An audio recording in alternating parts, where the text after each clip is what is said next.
Well, it looks like two contenders have emerged for Zach Ertz, as multiple Eagles have already voiced their support for bringing back number 86. Shaq Leonard's decision day draws closer, but one insider thinks he's actually leaning towards the Dallas Cowboys. Speaking of Big D, they got a big win on Thursday night, and now they've set their sights on Philadelphia in the NFC East crown. And Fletcher Cox missed another practice yesterday. Is he going to be out versus San Francisco? I'm Thomas Mott. This is the Thomas Mott Show.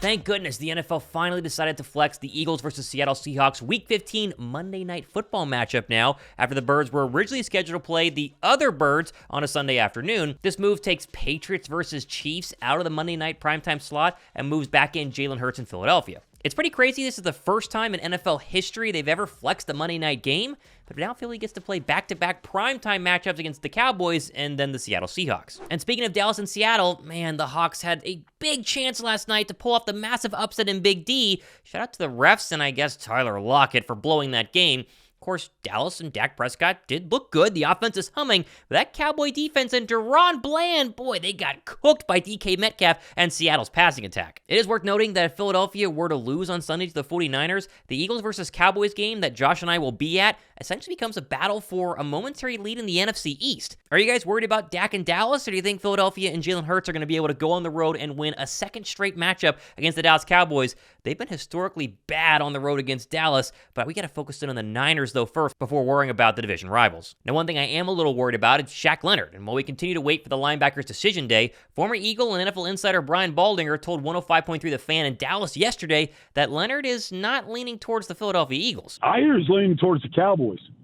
I know players on the Eagles that are heavily trying to recruit them. Sure. They need them. They lost Zach Cunningham last week. They've been losing linebackers all year.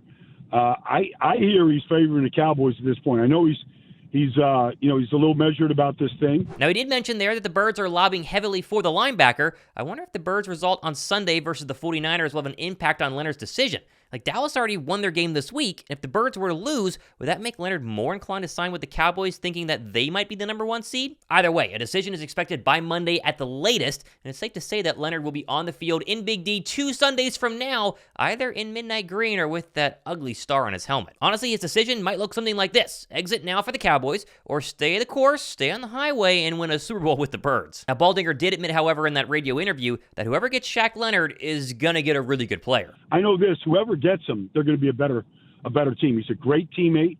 He's a very instinctive, talented player. He's coming back from major injury, so I don't know exactly where he's at. He's been playing, but I think he could improve both rosters right now, especially with what the news about Leighton is. And, I think the Cowboys like what they're doing right now with Marquise Bell, but I think, when you go against some bigger teams and some teams that are a little bit more powerful, you might want to have that option of playing two linebackers inside. Now, speaking of being better, we have a lot better details on the Zach Ertz situation following his release from the Cardinals yesterday, and here's the latest details. One, Ertz officially went on waivers today, and if a team does claim him before 4 p.m., they're going to owe him roughly $2.5 million for the rest of the season. If nobody claims him and he clears waivers, he'll be an unrestricted free agent and can sign with any team for his choice for likely the veteran minimum. And two teams are already being mentioned, according to the Athletic's Jordan Schultz, being Baltimore and Philadelphia, pointing out in a tweet yesterday saying, quote, keep an eye on the Ravens, Mark Andrew out for the season, and possibly the Eagles reunion, still missing Dallas Goedert, as potential landing spots for Zach Ertz should he clear waivers. And while both teams make a lot of sense, for what it's worth, Zach Ertz was at the Super Bowl in Arizona this past year and was asked about the thoughts of retiring an Eagle. Here's what he said. The legacy that we left is obviously was great in football, but hopefully with the House of Hope, we're able to leave an even bigger legacy off the field. And who knows what's going to happen with my career going forward. God obviously knows, but who knows what will happen.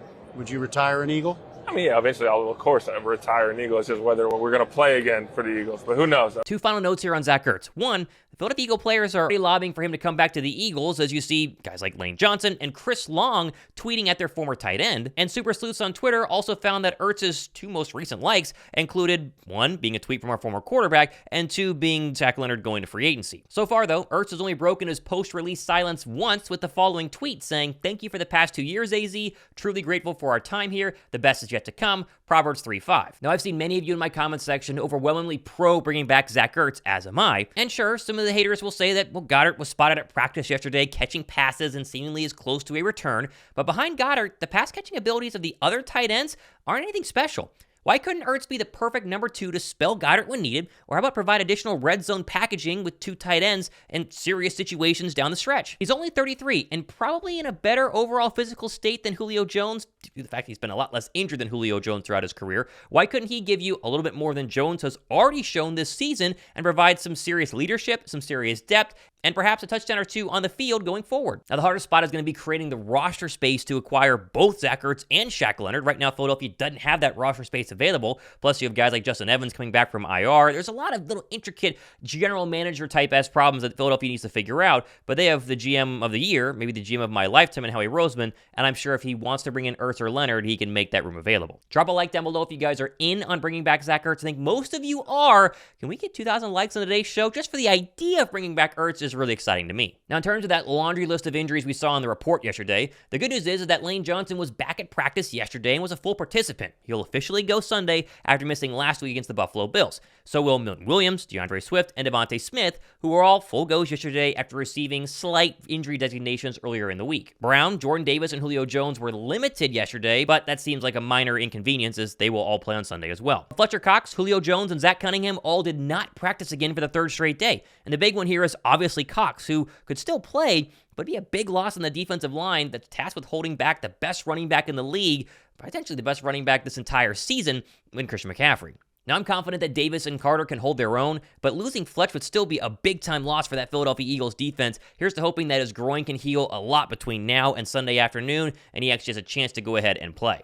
Finally, just in case you needed a reason to refocus your hate off of the Dallas Cowboys due to their win last night and back onto the real enemy at hand, and that's the 49ers on Sunday, how about you enjoy this video of a Kyle Shanahan lookalike running up those rocky steps and mocking Philadelphia.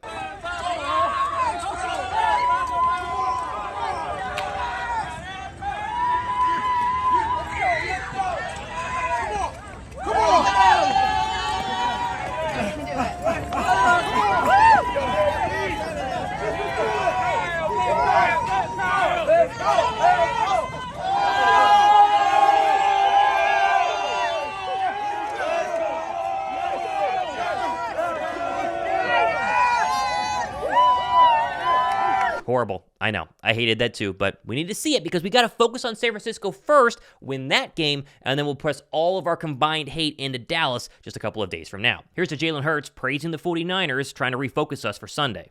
They're really good defense. They have great players at every position on that D-line, and I mean, very elite players, so we have to be ready for that challenge, and it's a great team, it's a great defense.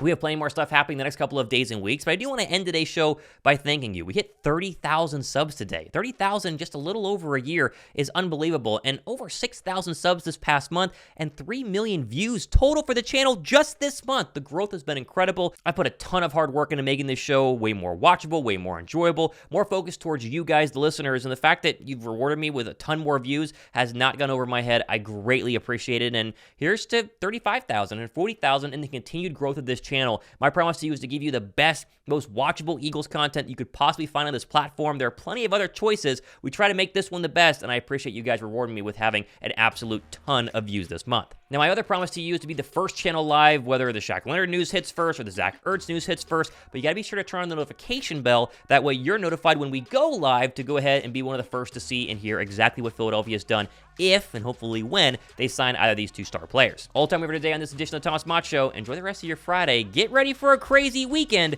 I'm Thomas Mott. This is the Thomas Mott Show.